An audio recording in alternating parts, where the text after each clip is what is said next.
ভোটের আগে ডোমকলে তৃণমূলে বড়সড় রদবদল। সংগঠন চাঙ্গা করতে নতুন কোর কমিটি গঠন। ব্লক টাউন কমিটি ভেঙে ৩ সদস্যের কোর কমিটি গঠন করা হয়েছে। বড় রদবদল ডোমকলে। ভোটের আগেই ডোমকলে সেখানে তৃণমূলে বড়সড় রদবদল করা হলো এবং সংগঠনকে চাঙ্গা করতে নতুন কোর কমিটি গঠন করা হয়েছে।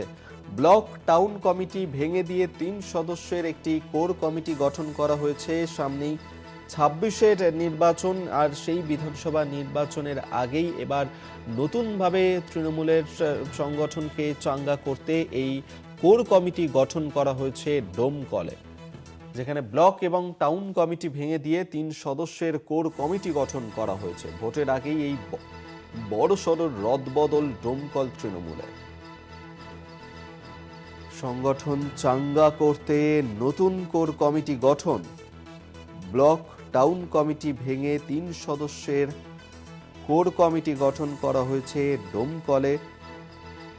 সামনেই ২৬-এর বিধানসভা নির্বাচন, যদিও এখনো দিনক্ষণ ঘোষণা হয়নি, তবে তার আগেই বিভিন্ন রাজনৈতিক দল তারা নিজেদের মতন করে প্রস্তুতি শুরু করেছে। এবার ডোমকলের তৃণমূলকে চাঙ্গা করতে কোর কমিটি গঠন করা হলো সেখানে। ব্লক টাউন কমিটি ভেঙে ৩ সদস্যের কোর কমিটি গঠন করা হলো ডোমকলে।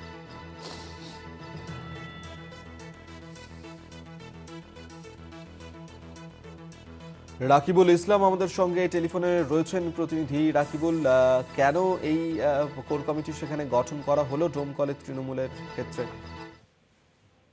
দেখো, আর হাতে গোনা মাত্র ২ থেকে ৩ মাস বাকি বিধানসভা নির্বাচনে।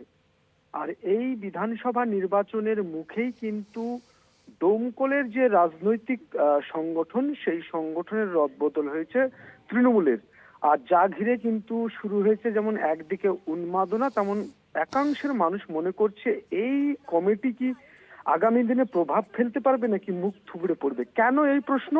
প্রশ্ন এই কারণেই যে আগামী মাত্র ৩ মাস বাকি আছে এবং তার আগে এইভাবে কমিটি গঠন করা, সেই কমিটি কি কোনোভাবে কাজ করতে পারবে? কেননা এই যে প্রশ্ন উঠছে, এই প্রশ্ন ওঠার মূল কারণ যেখানে দাঁড়াচ্ছে সেটা হচ্ছে যে ব্লক সভাপতি হাজিকুল ইসলাম, সেই ব্লক সভাপতিকে একেবারেই বাদ দেওয়া হয়েছে। কেননা তিনি দীর্ঘ ৯ বছর ধরে সভাপতি ছিলেন এবং যোগ্য সভাপতি ছিল বলে মনে করছে একাংশ, এবং তাকে বাদ দিয়ে ৩ জনের একটি কোর কমিটি করা হয়েছে ব্লকে।